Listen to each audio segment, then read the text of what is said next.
Sini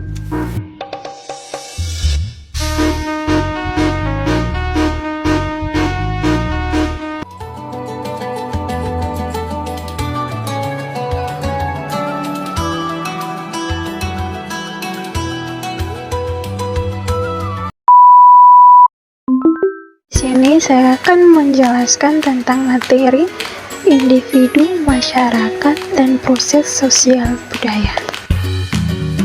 Yang pertama, manusia selaku individu. Individu adalah seorang atau secara utuh. Utuh di sini diartikan sebagai suatu sifat yang tidak dapat dibagi-bagi. Individu merupakan satu kesatuan antara jasmania dan rohania yang melekat pada diri seseorang. Manusia sebagai individu mempunyai tiga naluri, yaitu naluri untuk mempertahankan kelangsungan hidup, menimbulkan berbagai kebutuhan. Yang paling dasar adalah kebutuhan fisiologi, seperti makan, minum, dan perlindungan. Untuk memenuhi kebutuhan fisiologi membutuhkan teknologi. Teknologi tidak hanya mencakup peralatan modern atau mesin saja. Panah untuk berburu, bertani, berpindah-pindah, dan alat atau cara sederhana. Kebutuhan ini lebih dipenuhi kalau individu hidup berkelompok dengan individu lain. Yang kedua, naluri untuk mempertahankan kelanjutan penghidupan keturunan. Naluri untuk mempertahankan keturunan menuntut adanya kebutuhan akan rasa aman atau safety needs, baik dari gangguan cuaca yang tidak nyaman, bintang liar, atau manusia lain. Adapun keanekaragaman bahan dan model yang dipergunakan sangat tergantung pada lingkungan. Manusia juga merupakan cerminan dari adanya ketergantungan individu terhadap individu lain dan adanya naluri untuk meneruskan keturunan. Yang ketiga, naluri ingin tahu dan mencari kepuasan. Setiap manusia mempunyai naluri untuk ingin tahu tentang sesuatu yang ada di sekitarnya, baik itu lingkungan alam maupun lingkungan manusia lainnya. Ilmu pengetahuan ini pada dasarnya adalah memenuhi kebutuhan spiritual atau batin manusia.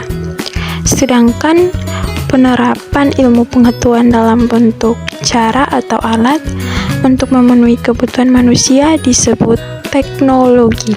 Yang kedua, manusia sebagai makhluk sosial.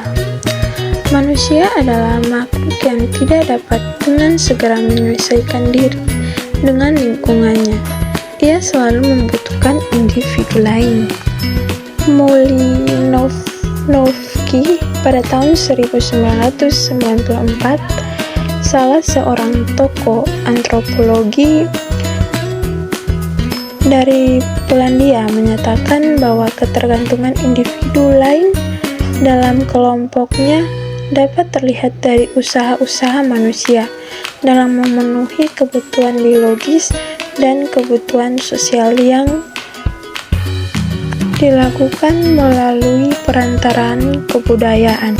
Yang ketiga, struktur, pranata, dan proses sosial budaya. Dalam kehidupan dan kenyataan sehari-hari, kita mengenal banyak kelompok-kelompok sosial yang lain. Kelompok-kelompok sosialisasi atau sosial. Demikian merupakan aspek struktural dari masyarakat. Di samping aspek struktural, kita dapat melihat masyarakat dari aspeknya yang lain, yaitu aspek sosial. Oleh karena itu, para anggota masyarakat mengadakan hubungan satu sama lain, baik secara perorangan maupun kelompok sosial.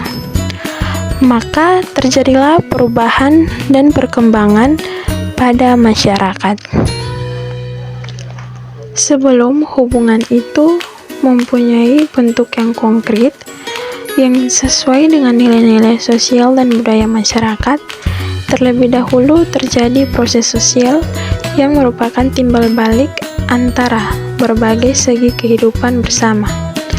Dalam hal ini, kita diperkenalkan dalam bentuk-bentuk yang dinamakan interaksi sosial, yaitu bentuk-bentuk yang terjadi apabila orang-orang atau kelompok dalam masyarakat itu mengadakan hubungan.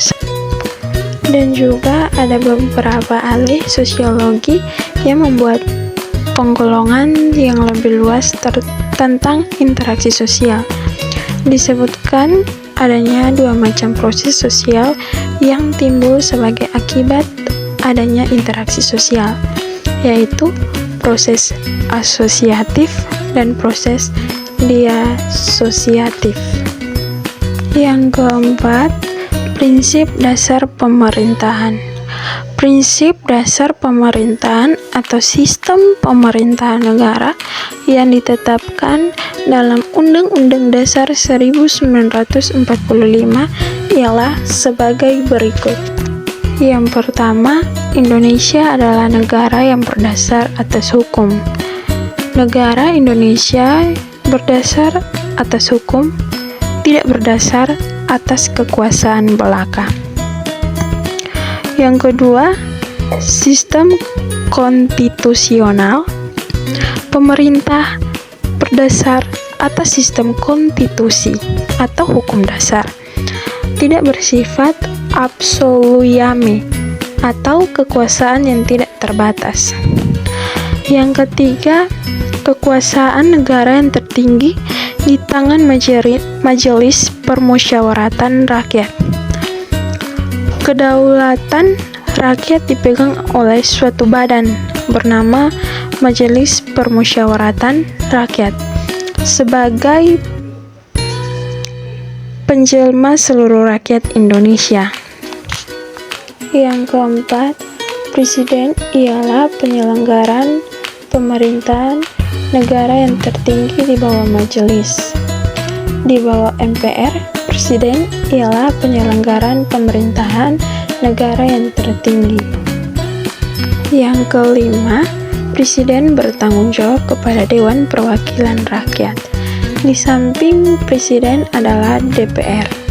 Presiden harus mendapat persetujuan DPR untuk membentuk undang-undang dan menetapkan anggaran pendapatan dan belanja negara. Yang keenam, Menteri Negara ialah pembantu presiden. Menteri Negara tidak bertanggung jawab kepada DPR. Yang ketujuh, kekuasaan kepala negara tidak terbatas. Meskipun kepala negara tidak bertanggung jawab kepada DPR, ia bukan diktator. Artinya, kekuasaan tidak terbatas. Di atas telah ditegaskan bahwa ia bertanggung jawab kepada MPR. Kecuali itu, ia harus memperhatikan sungguh-sungguh suara DPR. Yang kelima, undang-undang, hukum, dan pemerintahan. Undang-undang dibagi dalam dua, yaitu undang-undang dalam arti material dan undang-undang dalam arti formil.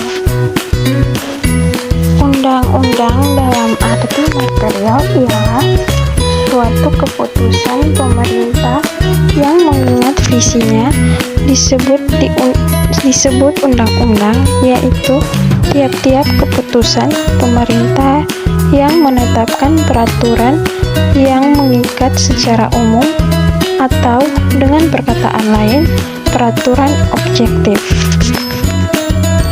Sedangkan undang-undang dalam arti formil biasanya memuat peraturan-peraturan hukum yang biasanya sekaligus juga merupakan undang-undang dalam arti material. Perundang-undangan menghasilkan peraturan yang memiliki ciri-ciri, yaitu yang pertama, bersifat umum dan konherensif. yang dengan demikian merupakan kebalikan dari sifat-sifat yang khusus dan terbatas. Yang kedua, bersifat universal. Ia ciptakan untuk menghadapi peristiwa-peristiwa yang akan datang yang belum jelas bentuk karakternya. Oleh karena itu, ia tidak dapat dirumuskan untuk mengatasi peristiwa-peristiwa tertentu saja. Yang ketiga, memiliki kekuatan untuk mengoreksi dan memperbaiki dirinya sendiri adalah lazim bagi suatu peraturan untuk mencantumkan klausa yang memuat kemungkinan dilakukan peninjauan kembali.